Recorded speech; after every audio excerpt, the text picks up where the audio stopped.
My fiancé of 5 years just dropped the polygamy bomb right before our wedding, and I'm starting to think his spiritual friends have something to do with it. This situation is just so strange and uncomfortable, and wherever I turn to support, I always get brushed off with "it's not a big deal" or "well, he just asked," and I lack any real support or validation. I can't go to my parents, so I'm hoping a bunch of strangers on Reddit might offer more help than my social circle did so far. I, 28 female, and my fiancé John, 28 male, have been together for, as the title says, about 5 years. To understand the dilemma, I need to give you some background. We both came from very religious backgrounds, though it affected both of us very differently. John became a problem child, running away, causing problems, and eventually finding a crowd his parents would not approve of. Most of the members of this group were a part of the LGBTQ+, smoked pot, engaged in protests, and were either atheist or practiced different religion. Although some of the members since have left, this crowd became his current friend group. I won't go into details about each and every one of them, but the main ringleaders are Alex, 35 non-binary, and Avery, 33 male. From what I understand, they collected damaged people, as John jokingly said one day, and let them couch surf when things got rough. Alex is some sort of a Nepo baby and Avery works in IT, or something like that.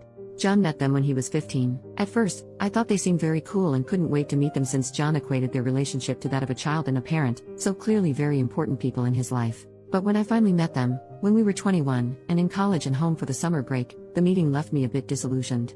Alex was catty and had snide remarks since I wasn't LGBTQ+ or anything, at most bi-curious, and Avery treated me like a child, but John said they always need to break new people in, so I tried to think positive and did my best to impress them with what I was studying and what my plans for the future are, both regarding me personally and my relationship. But the more I talked, the more they seemed to disapprove of me. Despite the strange meeting, John seemed ecstatic to see them again, and gushed about how much they liked me, so I kept my mouth shut and just nodded along. Now, to understand a bit deeper on who Alex and Avery are, in the town they live in, they're something like local celebrities. Very spiritual, their home is full of souvenirs they accumulated over all their travels, are also married, but their definition of marriage is very different from the traditional one. Apparently, they went to some tropical state and took some hallucinogens together, and in their state, they proclaimed everlasting love for one another. Quite a wild concept for someone like me, but I learned to be more open-minded since I left for college. That being said, they also said that they can see auras, whatever that is, and apparently love my fiancés. I don't know what they think of mine, but it probably isn't much. Which brings us to the topic I came here with. Last week, after we got home from work, John sat me down and asked me what I think about being in a polygamous relationship. He said he loves me so much, more than is possible, and doesn't know what to do with the rest of it, thinking that it's fair to give it to someone else. I, on the other hand, don't have a limit on how much I can love him, so I said no, and that was that. However, the question has been plaguing my mind ever since. If you knew John just a fraction, you'd know he researches about things long before he actually commits to anything, any lifestyle or relationship changes, whatever. This makes me think that he has already thought about it for a while, and that he also consulted Alex and or Avery about this. I don't want to villainize them, but I know, for a fact, they're not in a monogamous relationship, and they clearly don't like me as the rest of their little group. Again, I don't want to point fingers, and I won't ask John to show me his messages with them unless I have solid proof that isn't just a gut feeling, but I just have this horrible feeling that they, somehow, pulled in John. There's no way he just thought about it suddenly on his own. 5 years of relationship, and the idea of non-monogamy was never brought up, and now suddenly, just as we're about to be married, he brings this up? I don't buy it one bit, but I can't just go ahead and confront them now, can I? I just don't know what to do. I feel stuck. At home, I pretend everything is fine since my group of close friends told me that I'm just overthinking, and I believed it for a while, but whenever I look at John, all I can think of is, he thinks there's a cap on how much he can love me, and he wants to love someone else. I want to deal with this, but I don't know how. If I bring it up with John, he'll just brush it off as well, or he'll think I'm cheating or don't trust his friends. I worked hard to get their approval, and I know for a fact John shares everything with them. He wouldn't keep this for himself. I just hope that someone here can give me pointers on how to proceed. Thanks. Update. I figured I'd update when something major happens, and I think this is it.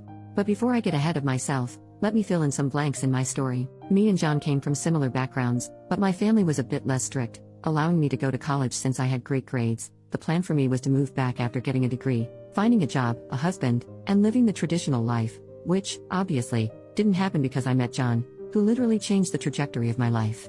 After a year, I switched from my first major to one I liked more, and it's been a while since I contacted my parents. They didn't approve, of course, but with John's help, I didn't give in to their demands to come back. Now they know I'm getting married and are invited, but the last time we spoke was about 2 months ago.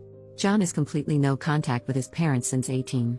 I didn't talk about the friend group in more detail at first since I didn't think they were that important, but they do like me. At first, they were obviously a bit unsure since to them, I was a cishet white passing woman, but they warm up to me and I'm proud to call them my friends. The only people who didn't fully accept me are Avery and Alex, and since me and John got together officially, they tend to call me the wife in this strange, almost derogatory manner. It's not an important detail, but it gets on my nerves. Lastly, John is aware that opening up the relationship would lead to me being intimate, physically or emotionally, with other people, but he said it's a great chance for me to explore my bi side, though I haven't expressed the desire to really be with a woman in a committed relationship of that magnitude. Now onto what happened. I shot a message to John 2 days ago that we need to talk. He works from home, I don't, so as soon as I got home, we sat down to have an in-depth conversation about his proposal. I think he knew what it's going to be about and I had the feeling he seemed almost guilty, but I ignored that and basically word vomited everything that's been on my mind. This is embarrassing because I wrote down most of what the comments advised and was prepared to have a mature discussion, but by the end of my easily 15-minute rant, I was in tears and he had to hold me, otherwise I'd crumble completely. The gist of what I said is that I'm hurt that he wants to screw other people and that he doesn't care that I'd screw other people too, that he believes there's a limit to how much he can love me and that I can't see where this all came from, that he just sprung this on me out of nowhere just a few months before we're to be wed. We tried to have a mature discussion, yes, but by the end, he was frustrated. He did apologize for making me feel less than, but said that my outlook on an open relationship is selfish. What it all boiled down to was that he feels he didn't have enough time to find himself before he committed to me, which is bullshit because he didn't show any signs of wanting more than I could offer. We were very happy throughout the 5 years. I really believed I met my soulmate. I realized that, since we were engaged, he seemed to talk more to his friend group, and by extension to Avery and Alex. Again, I don't want to paint them as these cartoonish villains, they're really interesting and all, but now I want nothing more than to scratch those self-absorbed, smug smiles off their faces. In the end, I demanded to see his phone, and he was shocked. We had a rule that we can see each other's phones, but we don't share passwords or anything since relationship is built on trust, and neither wanted to be a prison guard in the relationship. Nevertheless, he unlocked and handed over his phone, and I searched his messages, even deleted ones, and found nothing out of the ordinary. Then I checked the call log, and guess freaking what? Hours-long calls to and from either Avery or Alex. I was fuming, and asked him what the hell does he need to discuss with them this long, and mind you, these dated months back. John eventually caved in and admitted it was them who brought up the idea of open relationship, but they also talked about everything else since they're such role models. John admitted that he started getting cold feet a while ago and needed a safe place to discuss this. I guess I, his wife-to-be, am not safe? Please make it make sense. Why even marry me, then? He promised we'd go to a couples counselor and fix all of this, his issues with marriage, the open relationship thing, the whole 9 yards, and that he'd book an emergency session with his therapist. That he loves me and wants nothing but to be with me. It was late, so we went to bed. Despite how messy this all sounds, I was a bit more reassured by this. I genuinely love him, even if my post doesn't reflect that very well. Though many people said to just leave, I want that to be the last resort. I was willing to jump through hoops to make this work. But guess who's the idiot? This morning, I woke up to an empty apartment, and a message on my phone from John, saying that he needs a few days to think this all over and needs space. He didn't say where he was going or when he'd come back. I called and messaged everyone I know, but no one can tell me where John is.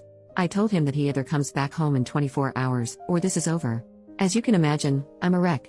I took the rest of the week off in between crying sessions and staring blankly into the wall. I obsessively checked my messages in hopes of someone telling me where John is. To be honest, if he's willing to put me through this, I'm not sure I want to be with him. How can you do this to someone you love?